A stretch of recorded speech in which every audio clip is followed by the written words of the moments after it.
Hi, beautiful Sagittarius. Welcome to a new era. My name is Emma.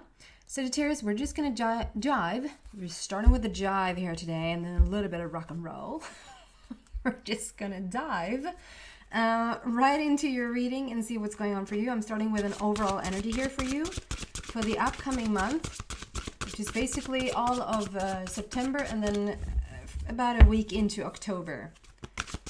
So let's see what's jiving for Sagittarius, and it's going to be plenty of time for you to figure out whether this is your reading or not. As we move through the reading, you will feel that, and if it is, you're so welcome to the extension at the end of this reading. Sagittarius, what is going on for you? And I just want to express that I read a lot intuitively.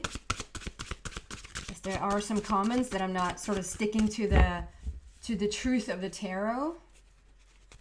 Otherwise, I just get so lovely comments. I do appreciate them a lot. What? Well, I didn't stop to shuffle, so I guess I have to blame myself. You're supposed to get one overall card here, but you get four. Four. Everyone else has gotten one. Wow.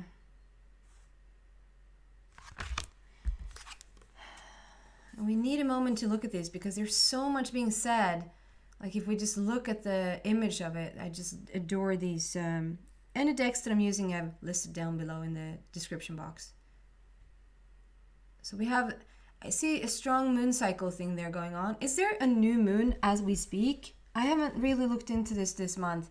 I've been feeling really weird as of late and a little bit today, like a little bit like dizzy. And that usually for me speaks about new moon.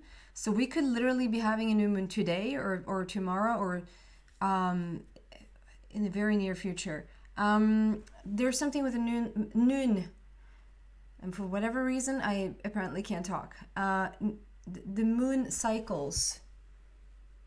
You see a lot of moons back there. We have the big owl that speaks about wisdom, butterflies, moth. I see a moth.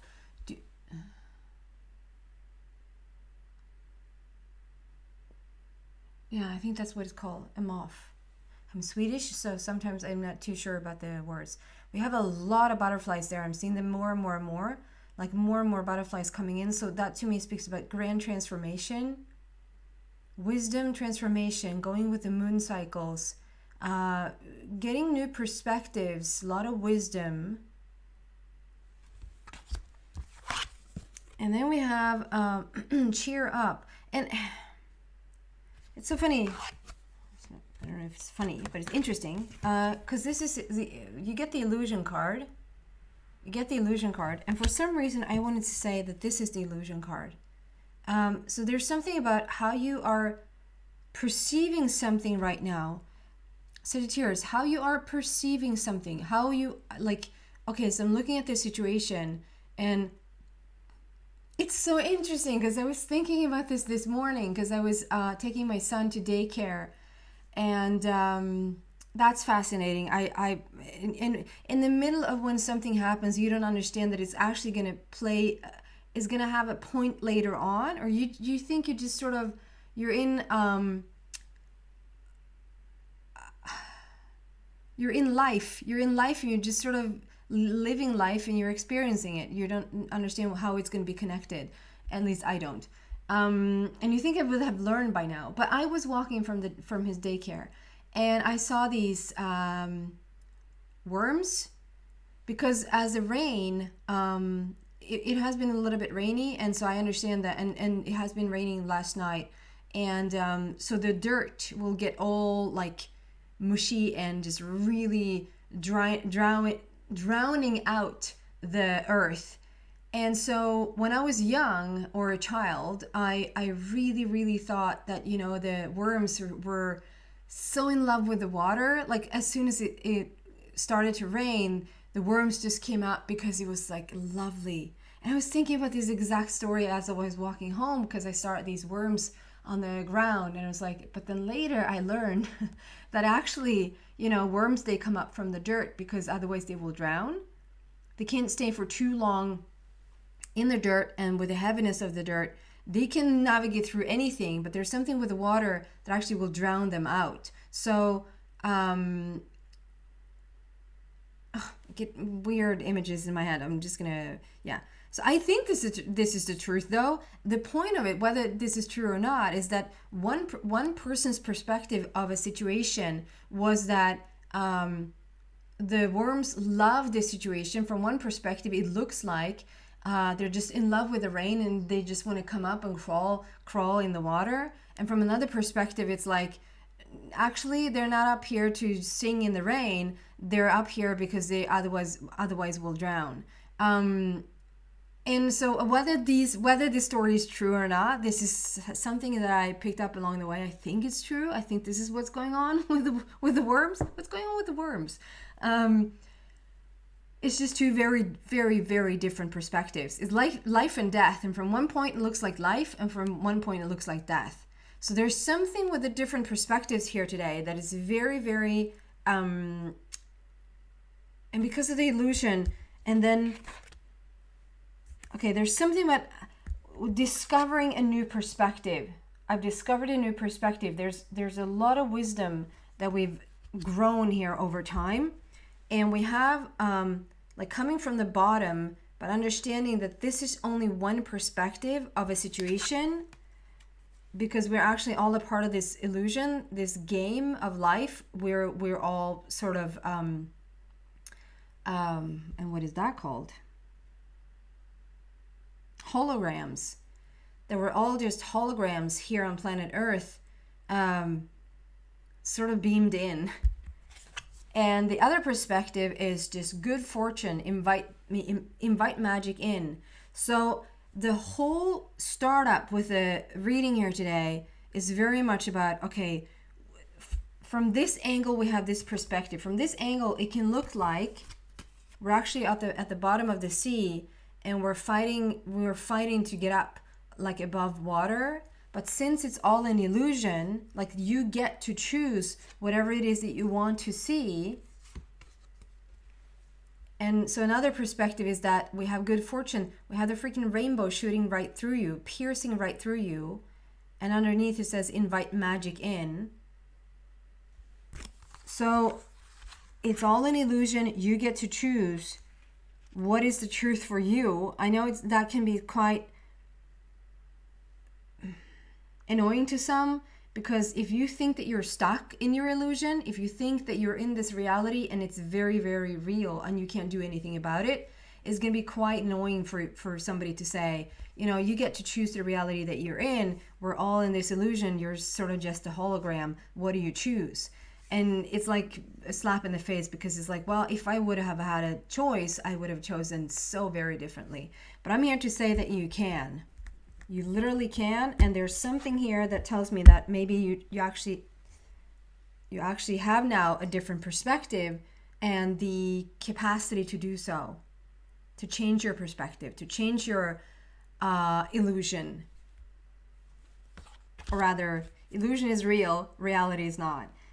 So can we just clarify this? This is I understand now why you got 4 cards, because they're telling the same story here. They're actually helping me to clarify exactly what you're going through. From one perspective, from one worm perspective, we're drowning. From another worm perspective, we're dancing in the rain. And in the middle, we have neutrality. Is that what do you say that? Neutral, like a neutral position. And you get to choose which one that you should step into. Can we clarify this situation here for Sagittarius, please?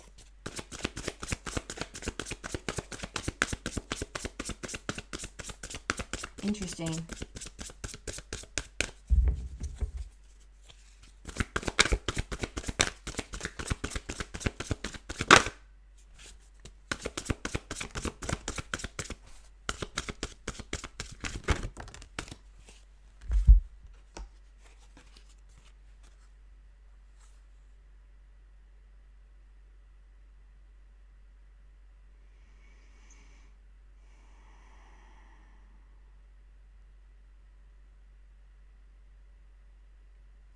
Okay, sorry for taking a little bit of time here.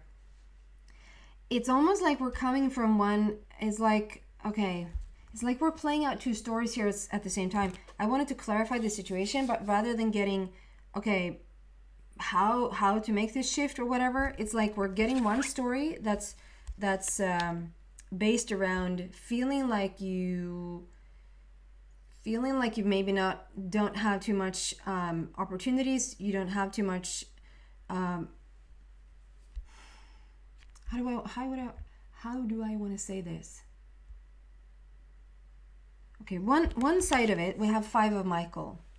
Five of Michael is a little bit about, okay, whatever situation you're in, you can't overcome it, but as long as you're sweeping things under the rug, or as long as you're sort of not willing to really take this at face value, like really look it straight in the face and say, okay, this is the truth about this. This is the truth about this. And again, even though you don't like the truth, you can switch the truth up. Like I have a little bit of the same vibe around Virgo's reading, I have to say, because we talked a little bit more then about being in the present moment, and whatever you don't see right now, like whatever's out of focus actually is not real. Whatever you're looking at is actually not real either. It's just an illusion, and you get to be the projector. You get to write the script, and you are the projector projecting onto the screen exactly what it is that you want to see, and the screen being what looks real, right? And here is something about, at first, at least in order to change something, we hear this over and over again, you can't change what you don't acknowledge. You can't change what you're not aware of. You are aware. There's something here, and you are aware of it. But for some reason, you're choosing to sort of a little bit doing this, la la la la la. There's one part of the story, and so feel if you're resonating with this. If this is like, yeah, I am there, and I am maybe not in my best position right now. I'm choosing something that I don't actually really fully like, or there's something that's sort of a little bit lackful in my life right now, and I don't like it. But I'm not also willing to really look at it and do the work to sort of shift it. It's going to annoy you even more now when I'm saying you might even want to blame other people for the situation that you're in. And you might even think it's real that other people can put you in a situation that you're in. And trust me, I've been in your shoes. If this is the case for you, I've been in your shoes, and I've been blaming left and right other people for my situation. But once you take back that power, and once you realize it's just a projection of your own manuscript, it's just a projection of what you continue to believe and write as a story, to continue to project that onto the screen, you get to actually pick the characters in your movie. You get to pick whether they're going to be assholes or just really, really beautiful people around you. And you can just write a person out of your story. Literally, you can write them out of your story. And then we have sort of the illusion card there in the middle, the mirroring, which I love then, because we talk about this projection. Everything's an illusion. So whatever you're seeing has a mirror effect. Like whoever you are in the given moment, there's a mirror effect. Like the projection is only a projection because of the makeup of what and who you are in this given moment. Does that make sense? On the other end of this, here's good fortune. Here's invite magic in. And with that, we get a clarity card. This is solutions. It's a beginning for the new heart, or a new beginning for the heart. Depending on where you're at in your awakening, on your awakening path, there's a new beginning for the heart, or there's a beginning for the new heart. So we have solutions here. We have like left and right. You can just sort of get the light to come in, get the rainbow to really play an important role here in your life, meaning connecting whatever thoughts or dreams or magic you want to happen. We have the rainbow as a connector between the dream and what you want to see manifest in your life. And the fact that it's piercing through you is piercing through you. If to me, it just means that you are the connection, like there's no separation here. There's solution all around. This this comes down to, this is just sort of telling that, okay, when we're in the good fortune here, when we're in magic, when we're in the connection with the rainbow, when we are the rainbow, we are the connection, there's just solution upon solution. So this, again, it comes down to, okay, when you're in your magic, when you're in your good fortune, when you project out as an illusion, which sits in the middle, one way of looking at it is that I am being put in a very, very tough situation, and other people are to blame. Sorry for doing this. And other people are to blame for it, and I can't get out of it. It's really freaking hard. And another way of looking at it is that, wow, I'm blessed with this situation that, okay, it's not either, sorry for cutting it off, because it's like I'm talking about a situation that's tough. Like, we only have a tough situation, and you can look at it from an angle that says, this tough situation sucks. And you can look from another angle of this tough situation and say, I'm blessed with this tough situation because I can learn so much about it. That's where I was going with this, but that's not the case here. The case here is that you get to choose completely different. We don't have one tough situation, and we can choose from which direction we come from. That's why the worm story is quite good, because it's like, from one perspective, you're singing in the rain, and from another, you're actually drowning. So there's this illusion. This is the most important thing right now, together with the perspective. Like, okay, so what do you choose? What do you choose? Because it is a choice. It is a decision that is yours to take, and that is yours to have. How do you want to feel every morning when you wake up? Do you want to choose to have like a really shitty, stressful, overwhelming, lackful life? Or do you choose when you get up in the morning to just feel freaking blessed from the moment you just really understand that you got to wake up this morning again, and you have your bed, and you put your feet on the ground, and the ground is carrying you. It's supporting you every step of the way. The ground is supporting you, and you have your own toothbrush with the colors of your choice. I know it sounds silly. I know it sounds ridiculous. If you're in true hardship, you don't care about my freaking toothbrush. But I'm telling you, if that is like, there's two ways of living this life, and it seems like we're down to a choice here. They're very different choices. Very different choices. Same worm. Same worm, different choices. This is really interesting. So I'm going to take this into the extension, and I'm going to see where this one leads. Fascinating story, fascinating start here today. So if you feel like, yeah, that is me, I am debating like in between two worlds, or I am really a lot in one that is not so fun, or I'm really coming into this very golden life right now, like whatever you feel like you resonate with this, or if you feel like you resonate, you're so welcome to the extension. The link to that is in the description box down below. If not, thank you so much for watching and listening, Sagittarius. I hope to see you soon. Bye, guys.